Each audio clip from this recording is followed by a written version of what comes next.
गाड़ी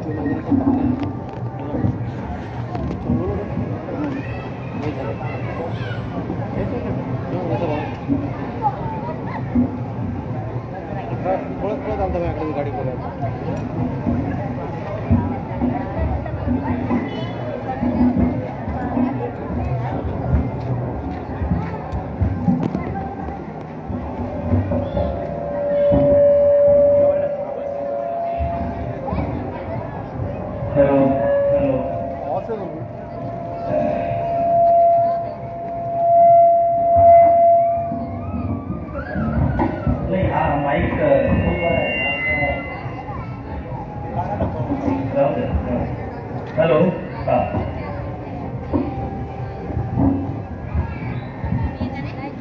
खूप वेळ झालेला आहे खरं तर, आणि खूप वेळापासून तुम्ही बसलेला आहात.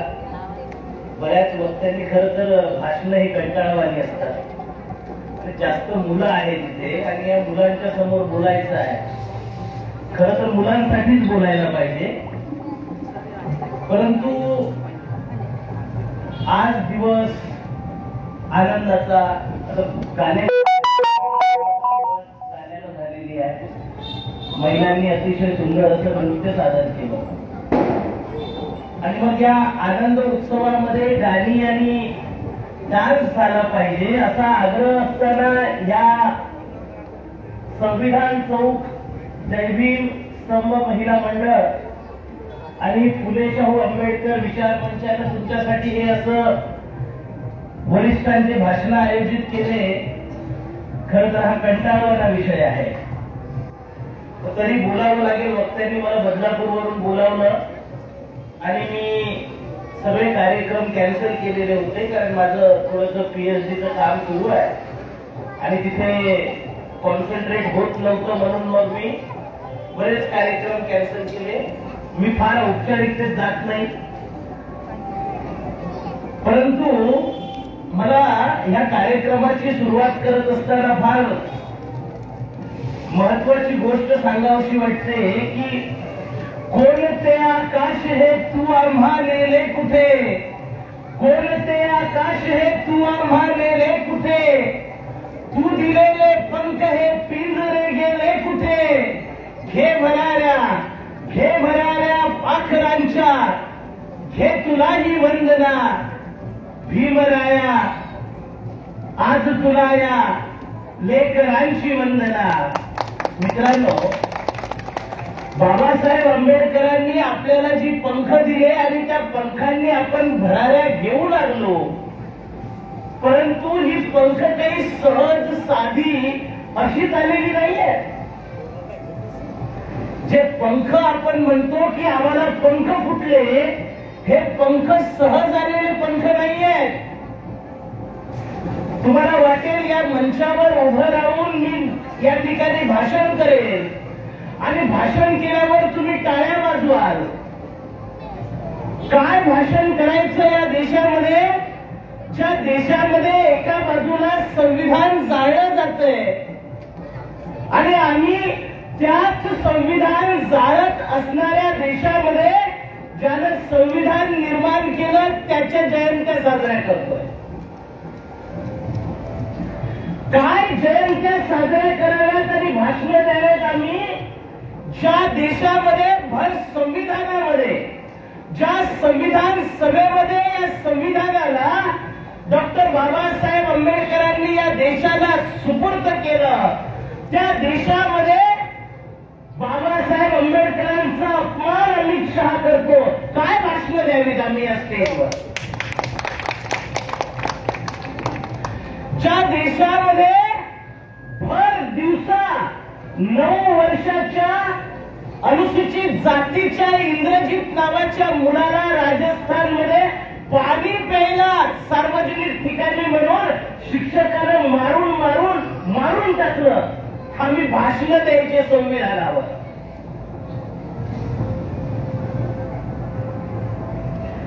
ज्या देशामध्ये आंदोलन करणाऱ्या लोकांना, त्या सोमनाथ सूर्यवंशीला, अनुसूचित जातीच्या माणसाला आंदोलक म्हणून पकडून पोलीस कस्टडीमध्ये बेदम मारून मारून टाकलं जातं आणि आम्ही संविधानाची भाषणं आणि महापुरुषांच्या जयंत्या साजऱ्या करत आहोत.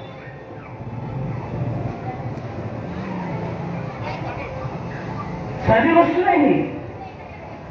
वकील साहेब माझ्याशी काही चर्चा करत होते. ते म्हणाले संविधानावर आपण दोघं एकत्र मिळून काही पुस्तक लिहिता येईल का? मी म्हटलं निश्चित लिहू, निश्चित लिहिलं पाहिजे.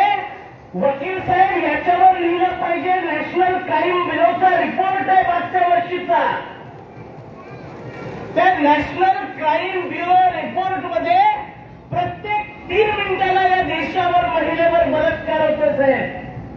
प्रत्येक 3 मिनिटाला. हे साधी गोष्ट नाही आणि आम्ही जयंत्या साजऱ्या करत आहोत.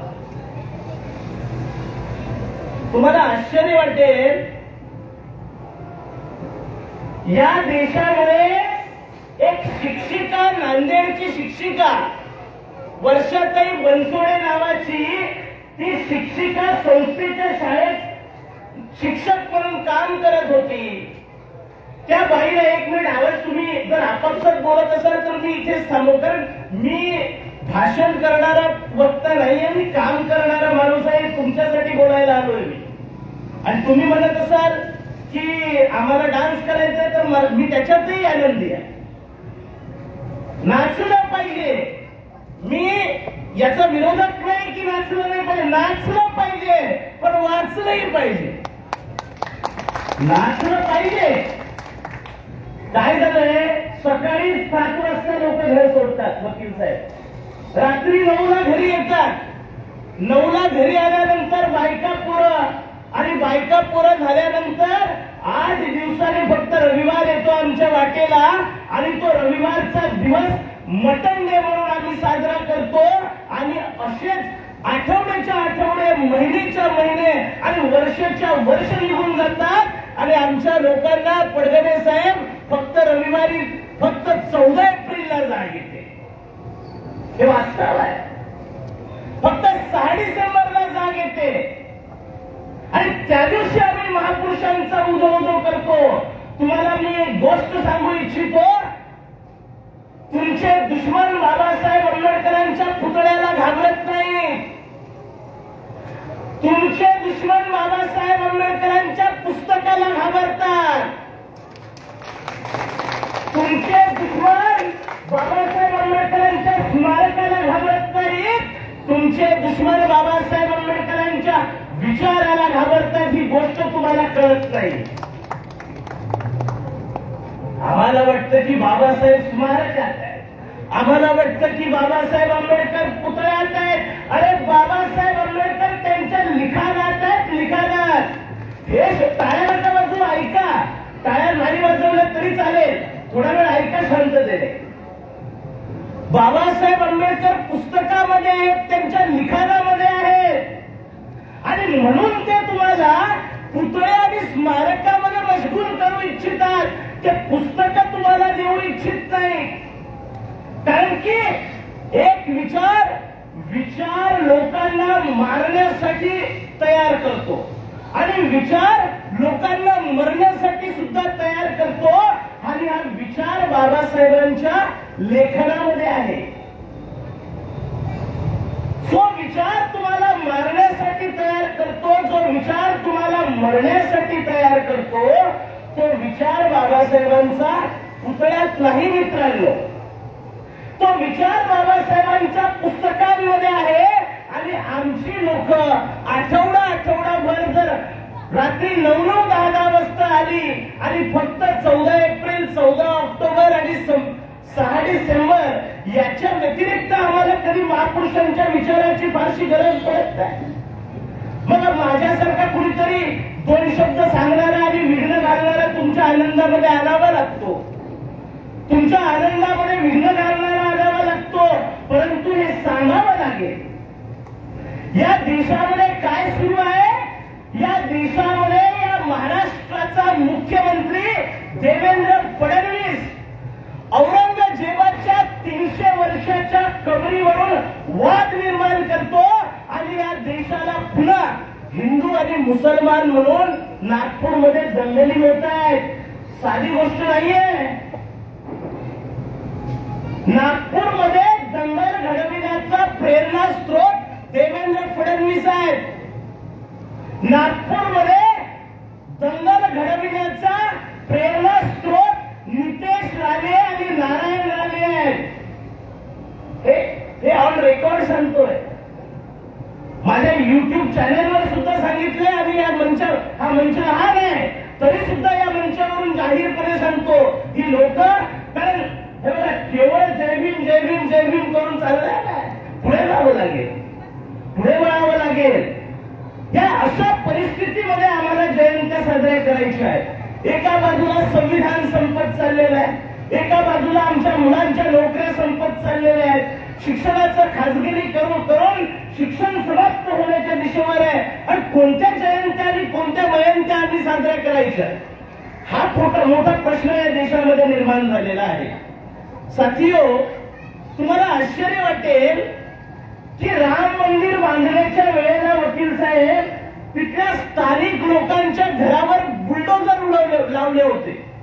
स्थानिक लोक जी होती तिथले, तो एरिया ऑक्युपाय करण्यासाठी बुलडोजर चालवले होते आणि राम मंदिराची बांधणी करण्यासाठी, राम मंदिराची उभारणी करण्यासाठी गरिबांच्या घरावर या देशामध्ये बुलडोजर वापरले जातात. अरे आम्ही महाबोधी आमचंच आहे मागतो, आम्हाला द्यायला तयार नाही सरकार. मुसलमानांच्या मस्जिदी आहेत आणि त्या मस्जिदींना आता हे मंदिर म्हणून घोषणा करत आहे. या देशामधल्या 200-250 मस्जिदींचं आयडेंटिफिकेशन झालंय आणि ते प्राचीन मंदिर आहेत असं सांगितलं जात आहे. माझा त्यांना प्रश्न आहे की ते मंदिर नंतर आहेत, या मंदिराच्या खाली विहार आहे त्याच्यावर कधी बोलणार? कारण अयोध्येची साकेत नगरी ही बौद्ध नगरी आहे. ज्या ठिकाणी आज राम मंदिर बनवलंय ती अयोध्या ही साकेत भूमी, बुद्धाची भूमी आहे. बुद्धानं सर्वात जास्त वर्षवास त्या भूमीत केलेले आहे. अरे हे आमच्या भूमी आहेत, मग हे आम्हाला का नाही देत? कळतंय मी काय म्हणतो? कोणत्या गोष्टीकडे आपण चाललो? ज्या भारतीय संविधानामध्ये या देशाला सार्वभौम, प्रजासत्ताक आणि धर्मनिरपेक्ष असं राष्ट्र बनवण्याच्या शपथ संविधान सभेमध्ये जर घेतल्या होत्या, तर काय या देशामध्ये त्या संविधानाची शपथ घेऊन धर्मनिरपेक्ष राज्य निर्माण करण्याचं हे सरकार प्रयत्न करते? एका बाजूला बाबासाहेब आंबेडकरांच्या संविधानाला नतमस्तक व्हायचं आणि दुसऱ्या बाजूला या देशाला हिंदू राष्ट्र म्हणून निर्माण करण्यासाठी बोंबाट्या मारायच्या. हे दुहेरी राजकारण आणि एक तुम्हाला फसवेगिरी या देशामध्ये सुरू आहे. या देशामध्ये बाबासाहेब आंबेडकरांच्या प्रतिमेला आणि दीक्षाभूमीला वंदन करण्यासाठी या देशाचा प्रधानमंत्री नरेंद्र मोदी जातो. आता मागच्याच महिन्यात, मागच्याच आठवड्यामध्ये ते नरेंद्र मोदी दीक्षाभूमीला गेलेले होते आणि दीक्षाभूमीला ज्या वेळेला नरेंद्र मोदी बाबासाहेब आंबेडकरांना अभिवादन करण्यासाठी जातात, नेमकं त्याच वेळेला बाबासाहेब आंबेडकरांच्या विरोधामध्ये काम करणाऱ्या RSSच्या गोळवलकरांच्या सुद्धा स्मारकाला त्याच दिवशी ते भेट देतात. एका बाजूला बाबासाहेबांचा उदो, दुसऱ्या बाजूला तुमच्या बाबासाहेबांच्या विरोधात असणाऱ्या विचारांचा उदो. हा देश बाबासाहेब आंबेडकर असं म्हणतात. काय म्हणतात तुम्हाला सांगतो, फार इम्पॉर्टंट आहे वकील साहब. बाबासाहेब आंबेडकर जिस किताब का आप चर्चा कर रहे थे, पार्टीशन ऑफ इंडिया, उस पार्टीशन ऑफ इंडिया में बाबा साहब आंबेडकर सर्वात जास्त या पार्टीशन ऑफ इंडिया मध्ये बोलताना असं म्हणतात, turning India into Hindu nation would be disastrous for the minorities and the Dalit. Hindus are not a nation but a collection of the caste.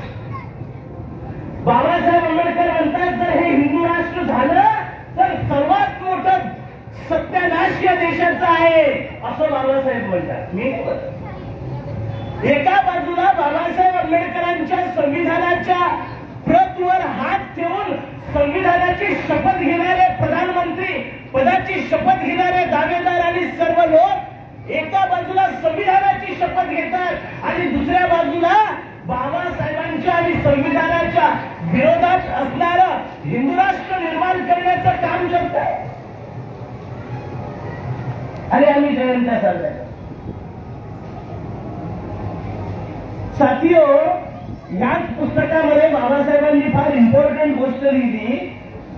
वकील साहब बाबासाहेब आंबेडकर ने कहा कि हिंदू राज becomes a reality, then it would be greatest menace to the country. It is an enemy of the democracy. Hindu राष्ट्र बनवणं हे भारताच्या विरोधातली गोष्ट आहे, संविधानाच्या विरोधातली गोष्ट आहे. एवढंच नाही तर बाबासाहेब म्हणतात लोकतंत्राच्या सर्वात विरोधातली गोष्ट आहे हिंदू राष्ट्र. आणि काल परवा तुम्ही पाहिलं असेल की हनुमान जयंतीला रस्त्यावर हे भारत हिंदू राष्ट्र की जय, भारत हिंदू राष्ट्र की जय म्हणून या देशामध्ये नारे लावून रॅल्या काढल्या गेल्या. त्या सर्वच्या सर्व रॅल्या संविधान आणि देशद्रोही आहेत असा या स्टेजवरून मी जाहीर त्या राजांचा निषेध करतो. हे तुम्हाला कदाचित खूप हेवी डोस आहे हा, परंतु ही रियालिटी आहे. हा हेवी डोस आहे. अरे तुम्ही म्हणाल आम्हाला जगायचंय, आजूबाजूला राहायचंय, सर्व जाती धर्माची लोक इथे राहतात, तुम्ही तर एक दिवस येऊन भाषण करून जाल, निघून जाल. अरे सर्वच आजूबाजूला तुमच्या संविधानाच्या विरोधात काम सुरू आहे. मला साहेब एका ठिकाणी बरं एक महत्वाची गोष्ट, तुम्हाला असं वाटेल की बाबासाहेब आंबेडकर म्हणतात की हिंदू राज हे डिझास्टर आहे. हिंदू राष्ट्र हे जर हिंदू राष्ट्र झालं तर ते भारतीय संविधानाला आणि लोकतंत्राचा सत्यानाश करणारी गोष्ट आहे असं बाबासाहेब म्हणतात. परंतु बाबासाहेब आंबेडकर हा एक इशारा देतात की हिंदुत्व आणि हिंदुझम असं दुसरं तिसरं काही नाही. हिंदुझम हा ब्राह्मणिझम आहे. हिंदुझमचं नाव घेऊन या देशामध्ये ब्राह्मणिझम प्रस्थापित करण्याचं, ब्राह्मणवाद प्रस्थापित करण्याचं षडयंत्र सुरू आहे. ब्राह्मणवाद प्रस्थापित करायचं षडयंत्र सुरू आहे. आमच्या मराठा ओबीसी कुणबी बांधवांना वाटतं की हे हिंदूंचं काम सुरू आहे. नाही, ते झोपेत आहे. मराठा ओबीसी कुणबी बांधवांना आम्हाला सांगावं लागेल की हिंदुत्वाच्या नावावर या देशामध्ये ब्राह्मणत्व प्रस्थापित करण्याचं काम सुरू आहे. काय म्हणतात ते ना, मरायला आम्ही आणि चरायला ते. मरायला भोजनाची पोरं, मराठा कुणब्याची पोरं आणि मलिदा खायला त्यांची पोरं. त्या दंगलीमध्ये नागपूरच्या एकही पंत म्हणून घेणारा एकही मुलगा नव्हता. सर्व मराठा कुणब्यांची पोरं मार खातात. हे कोण सांगायचं मराठ्यांना? मोठा भाऊ म्हणून आम्हाला सांगावं लागेल. आम्ही जबाबदारी घेतली कारण की आमच्या बाबासाहेब आंबेडकरांवर सयाजीराव गायकवाडांनी आणि छत्रपती शाहू महाराजांनी उपकार केलेले आहेत. या मराठा राजांनी उपकार केलेले आहेत आणि म्हणून आम्ही ठरवलं की ते ऋण जर फेडायचे असेल तर आज आमच्या मराठा ओबीसी बांधवांना आम्हाला सांगावं लागेल. हे काम आहे बाबासाहेबांचं अपूर्ण राहिलेलं. तुम्हाला वाटतं काय काम राहिलंय, काय काम राहिलंय? काही तर 72 आमच्या समाजातले असंही म्हणतात बाबासाहेबांनी सगळं केलं, आता आपल्याला काहीच करायची गरज नाही. 18 तास बाबासाहेब अभ्यास करत होते. अरे बाबासाहेब 18 तास अभ्यास करत होते, तू काय करतोस? सगळंच जर बाबासाहेबांनी केलं तर मग घरातच बसत, मग तुला काहीच करायची गरज नाही. मग लोकांनी काय आता केलंय? लोकांनी सोपा मार्ग शोधलाय. खांडेकर साहेब, लोकांनी आता सोपा काय मार्ग शोधलाय की सोपा मार्ग आहे बाबासाहेबांचा घरामध्ये फोटो लावा, बुद्धाची मूर्ती लावा आणि रोज सकाळी उठून अगरबत्ती मेणबत्ती हात जोडायचे. आमची लोक तासन तास हात जोडून पुतळ्यासमोर उभे राहतात आणि बाबासाहेब आंबेडकरांच्या समोर उभं राहून हे प्रश्न सॉल्व्ह होणारे नाही आहेत. मला तर कधी कधी आश्चर्य वाटतं की बाबासाहेब आंबेडकर हे मूर्तीपूजेच्या विरोधात आहेत. बाबासाहेब आंबेडकर मूर्तीपूजेच्या एवढ्या विरोधात आहेत की बाबासाहेब आंबेडकरांचा वाढदिवस मुंबईमध्ये साजरा करण्याचं ठरवलं होतं आणि त्या वाढदिवसाच्या प्रोग्राम मध्ये बाबासाहेब म्हणाले मी येणार नाही, माझी जयंती साजरी करू नका, माझा वाढदिवस साजरा करू नका. तरी कार्यकर्त्यांनी आग्रह धरला की नाही बाबासाहेब तुम्ही आलं पाहिजे.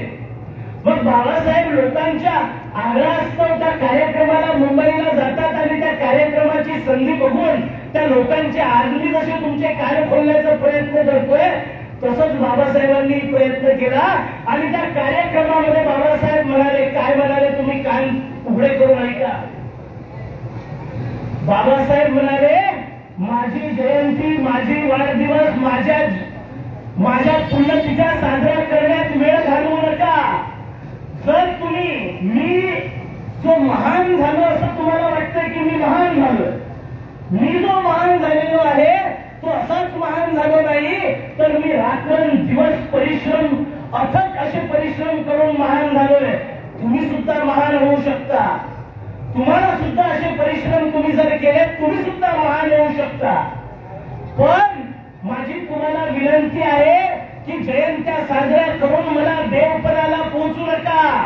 बाबासाहेब म्हणतात माझ्या जयंत्या साजऱ्या करून मला देवपणाला पोहोचू नका, कारण की देवपणाला पोहोचण्याला महापुरुषांचा सत्यानाश कमी, या समाजाचा सत्यानाश जास्त होतो असं बाबासाहेब. आज आपण आपली समीक्षा केली पाहिजे की आम्ही काय करत, कारण महापुरुषांच्या जयंत्या हे उत्सवाचे दिवस जरी असले तरी हे समीक्षेचे दिवस आहेत. हे आपल्या आत्मपरीक्षणाचे दिवस आहेत की नक्की काय करायला पाहिजे आम्ही. देशावर एका बाजूला जर एवढे मोठे संकट आलेले आहेत, हे संकट संविधानाच्या विरोधात, आज आमच्या अंगामध्ये जो कोट आहे, टाय आहे, पॅन्ट आहे, बूट आहे, हे सगळ्याच्या सगळ्या बाबासाहेबांमुळे आणि संविधानामुळे. ही गोष्ट तुम्हाला हेतुपुरस्कर लक्षात ठेवावी लागेल. आमच्या घरांमध्ये मी अनुसूचित जातीच्या बौद्ध लोकांना उद्देशून बोलत नाहीये.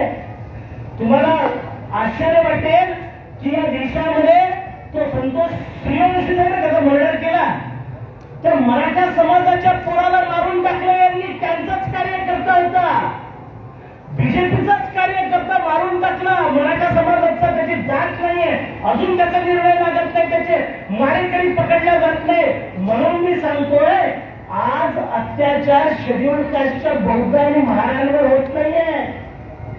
इथे मराठा ओबीसी समाजावर सुद्धा अन्य असे अत्याचार होतात. साथीओ, आज आम्हाला जे वैभव प्राप्त झालेलं आहे हे वैभव, ही समता, स्वातंत्र्य, बंधुभाव आणि न्याय हे भारतीय संविधानामुळे प्राप्त झालंय. आणि आज हे संविधान समाप्तीच्या दिशेनं पुढे पुढे पुढे पुढे पुढे पुढे जात आहे.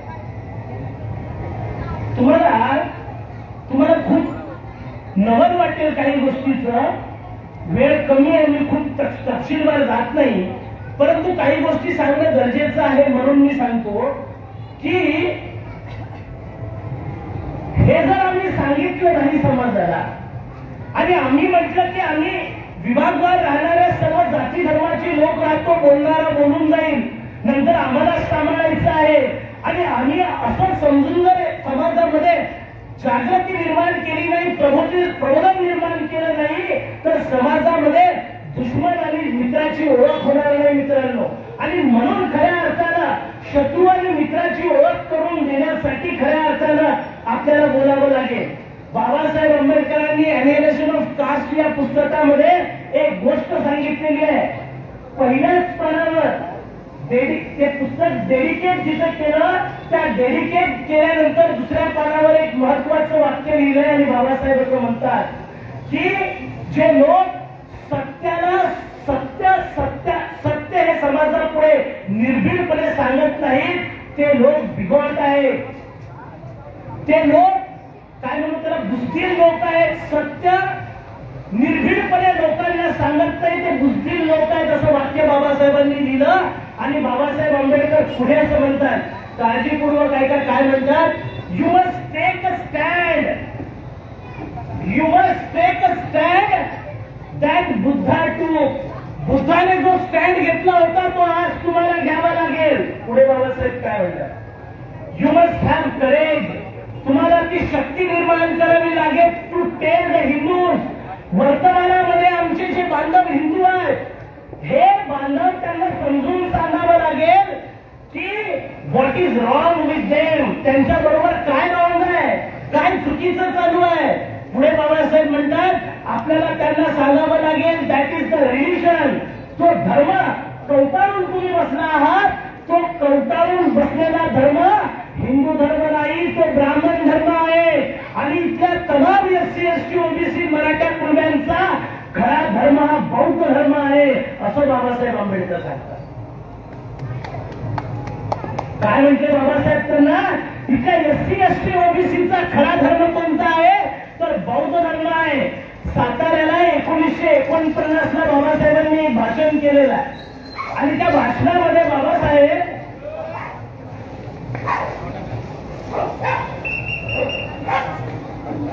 कधी कधी वाटतंय कुत्रे जबरदस्ती पाठवली काय. कारण आम्हाला असंच होतं, दिव्याला मी एका ठिकाणी बोलायला गेलो आणि भाषण करत असताना काही कुत्र्यांनी माझ्यावर हल्ला केला.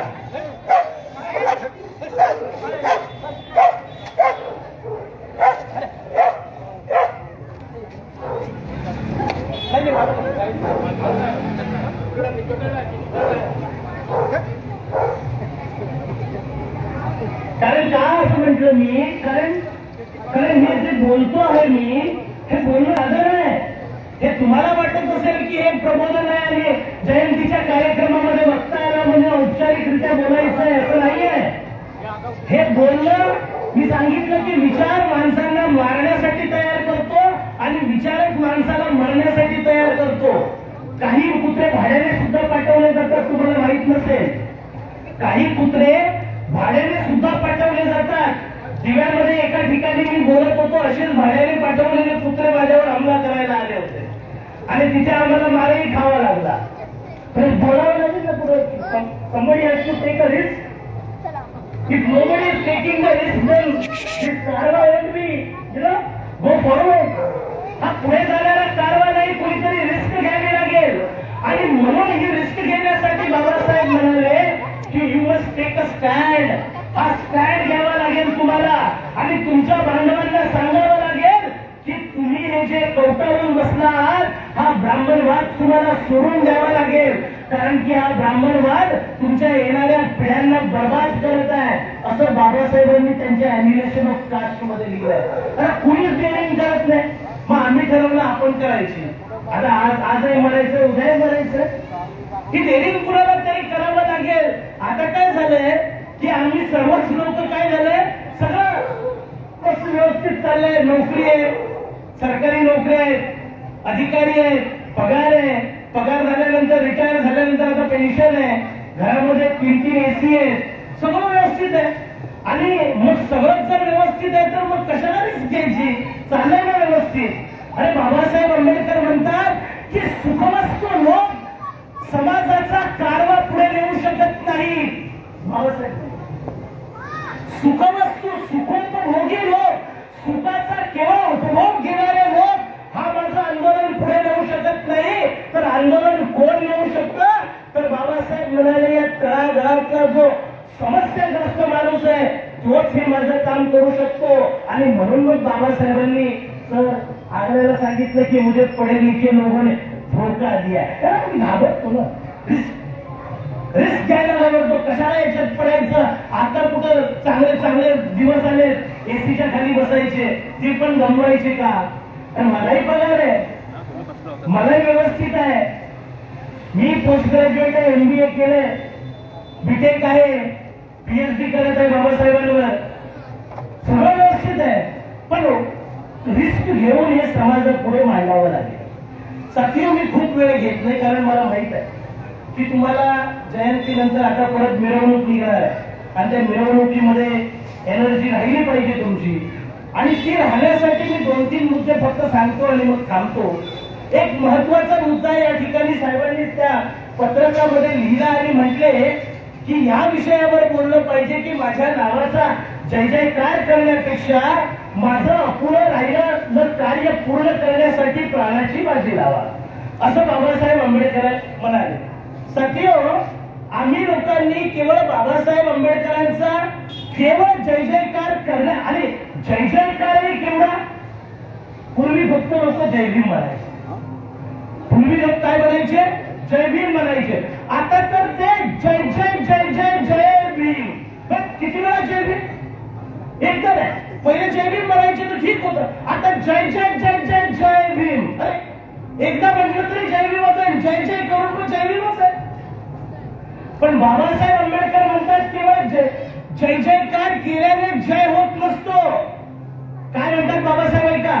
1954 ला बाबासाहेब आंबेडकरांचा वाढदिवस होता. 1947च्या एका पत्रकामध्ये नवयुवक साप्ताहिकेमध्ये बाबासाहेबांनी संदेश दिलेला आहे. त्या संदेशामध्ये बाबासाहेब आंबेडकर काय म्हणाले तुम्ही ऐका. बाबासाहेब आंबेडकर असं म्हणाले की केवळ जय जयकार केल्याने जय होत नसतो, जय जयकार केल्याने जय होत नसतो. जय कुणाचा होतो? जे लोक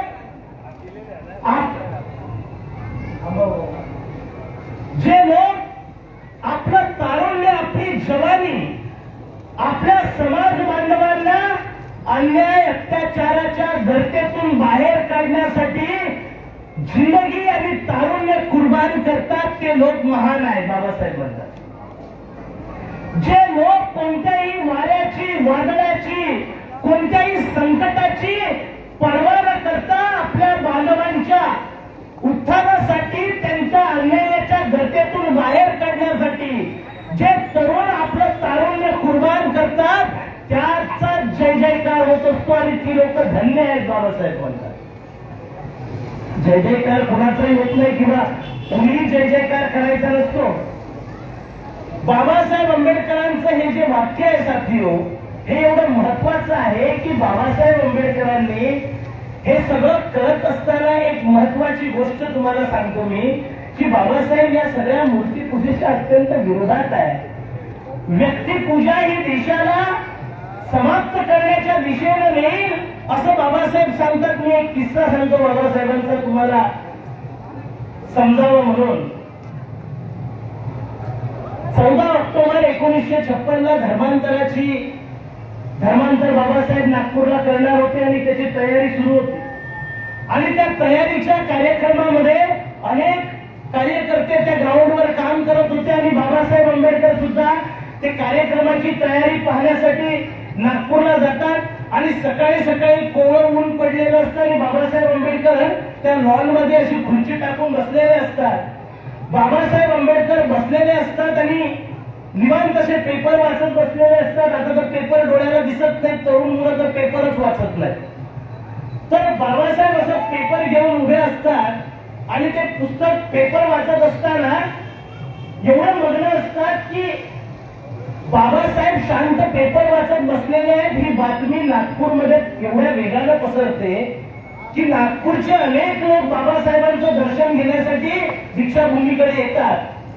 आणि बघता बघता बाबासाहेबांचं दर्शन घ्यायला रांगची रांग लागते.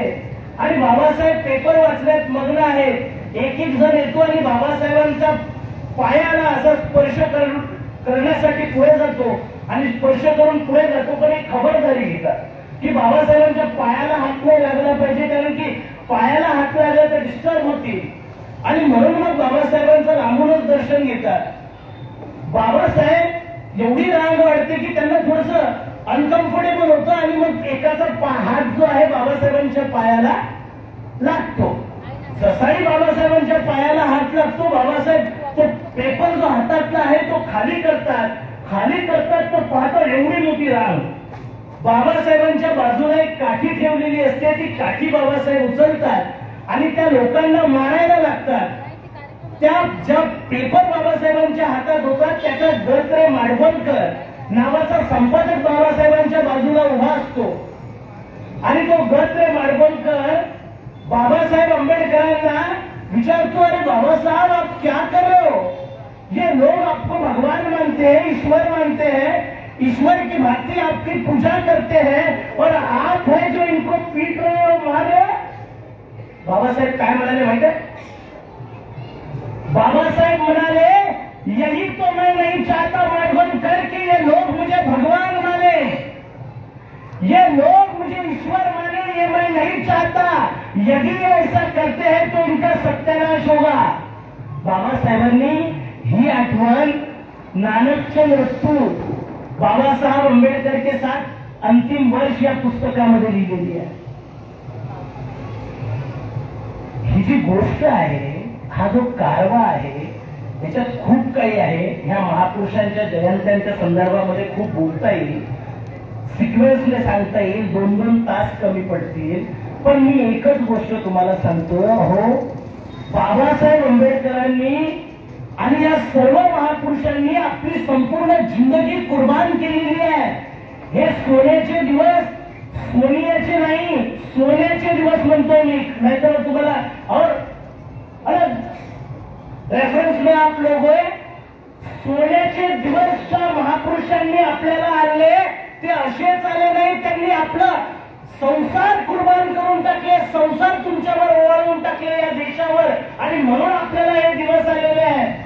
हे सामान्य गोष्ट आहे, म्हणून मी कार्यक्रमाच्या सुरुवातीलाही तेच बोललो होतो। तुम्हाला आश्चर्य वाटेल, बाबासाहेब आंबेडकरांचा गौरव करणाऱ्या लोकांना हे आश्चर्य वाटेल, 4 मुलांना बाबासाहेब आंबेडकरांनी आणि माता रमाईने आपल्या डोळ्याच्या समोर मरताना पाहिलं, तेव्हा आमची मुलं शाळेत आता जायला लागली। 4 मुलं बाबासाहेब आंबेडकरांच्या डोळ्यासमोर मरतायत, माता रमाईच्या डोळ्यासमोर मरतायत, आणि मरत असताना सुद्धा समाजाचं कार्यच उत्कृष्ट आहे आणि हेच काम केलं पाहिजे असा ध्यास बाबासाहेबांनी ठेवला। आणि म्हणून ही अवस्था आहे, जयंत्यांमध्ये केवळ फुल तराट होऊन नाचण्यासाठी नाही। जयंत्या पाहतोय आम्ही सुद्धा, हे बोलावं लागेल। एका मला कार्यकर्ते गणेश साहेब असं नको बोलत जाऊ, लोक दारू पितात, अरे बोलावं लागेल ना, समाजाला कोण सांगणार? जयंत्यांमध्ये मागे बाबासाहेब आंबेडकरांचा फोटो, मूर्त्या, शिवाजी महाराजांचा फोटो, मूर्त्या, बुद्धाची मूर्ती आणि फोटो, आणि पुढे आम्ही जर दारू पिऊन नाचत असू, मला वाटतं बाबासाहेब जिवंत असते त्याच काठीनं पडवलं असतं या लोकांना। तो बाबा नाईलाज आहे, बाबासाहेब जिवंत नाही, जिवंत नाही, शोकांतिक आहे। हे कोण सांगणार समाजाला?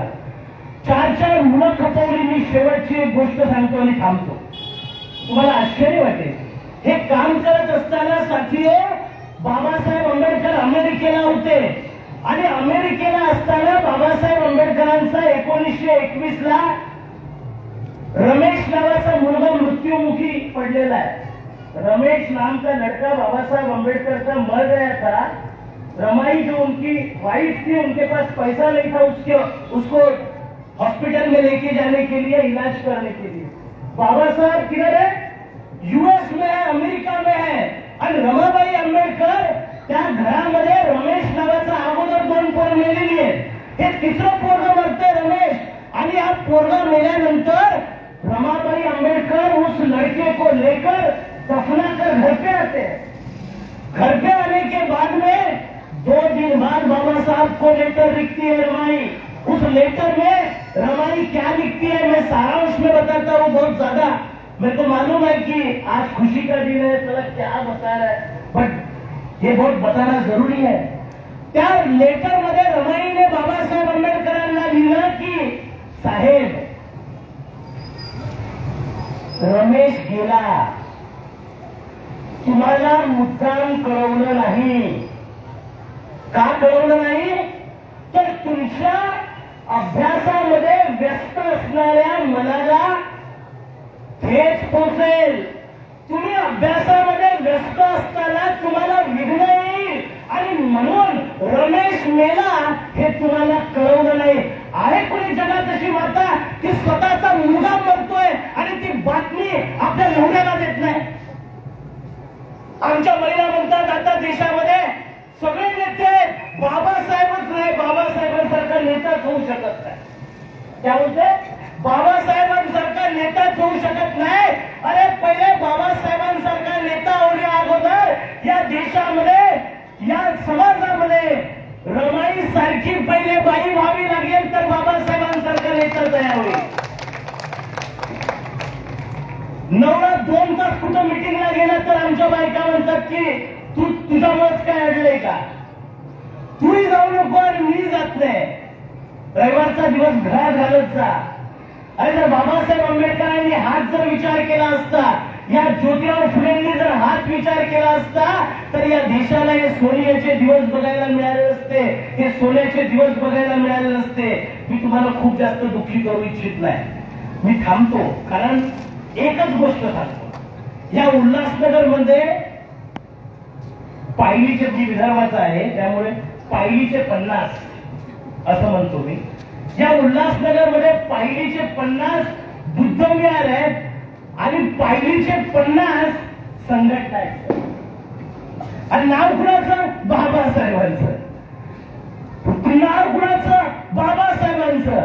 अरे इकडे संविधान संपलंय, गल्ली बोळातल्या संघटना काढून तुम्ही बाबासाहेब आंबेडकरांचं संविधानाचं स्वप्न पूर्ण करणार आहात का? हा प्रश्न आहे. प्रत्येक चाळीत एक संघटन आहे पडगणे साहेब, प्रत्येक चाळीत एक महिला मंडळ आहे, 2 चाळांचं मिळून बुद्ध विहार आहे आणि आम्ही महापोथी वाचवायला निघालो. बाबासाहेब आंबेडकरांनी आपल्या पूर्ण हयातीमध्ये एक सुद्धा बुद्ध विहार बांधलेलं नाहीये. मी बाबासाहेब आंबेडकरांवर मास्टर्स केलेलं आहे त्यामुळे दाव्याला सांगू शकतो. आपल्या आयुष्यामध्ये एक सुद्धा बुद्ध विहार बांधलं नाही. ज्या महात्मा फुलेला गुरु मानत होते त्या गुरुचं सुद्धा मंदिर नाही. आता आमची लोक या भिवंडीमध्ये शिवाजी महाराजांचं या बीजेपीला काय बांधलंय? मंदिर. शिवाजी महाराजांचं मंदिर बांधलं. मला हे सांगायचं आहे की गल्ली बोळातल्या संघटनांनी आणि गल्ली बोळातल्या मित्रमंडळांनी आमच्या समस्या सोडू शकत नाही. जर आम्हाला समस्या सोडायच्या असेल तर आम्हाला या देशामध्ये सर्व राज्यांमध्ये काम करण्यासाठी, बहुजन समाजाला जागृत करण्यासाठी एकत्र यावं लागेल, एकत्र जुळावं लागेल. आमचं खरं नेतृत्व शोधावं लागेल, आमचा मार्गदर्ता शोधावा लागेल, आमचा खरा लीडर शोधावा लागेल, आमचं खरं संघटन शोधावं लागेल. हे सगळं तुम्ही कराल या आशय आणि विश्वासानं मी या ठिकाणी थांबतो. धन्यवाद. जय भीम, जय भारत. विकास जाधव